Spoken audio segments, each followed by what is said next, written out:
You have to understand na underneath the success, underneath the results, there's what we call actions and behavior. So basically, yung mga pangyayari, yung mga ganap, what's happening in your life right now is a byproduct of your behavior. How do you behave during a moment of success? Are you complacent? Baka kaya hindi ka yumayaman sa career mo. Nakabenta ka lang ng isa, titigil ka na. Nakabenta ka lang ng dalawa, complacent ka na. Nakakain ka lang maghapon, okay ka na. Tapos magtataka ka pa ulit-ulit. Because that's how you behave. How do you act if you are struggling right now? Naninisi ka ba ng ibang tao?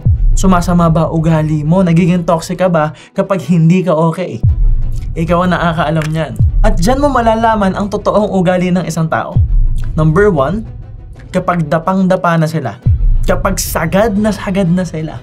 Halos wala nang makain, gutom na, broken-hearted, nag-overthink, sobrang nagwo-worry, sobrang gulo ng isip nila, diyan lumalabas ang ugali ng isang tao.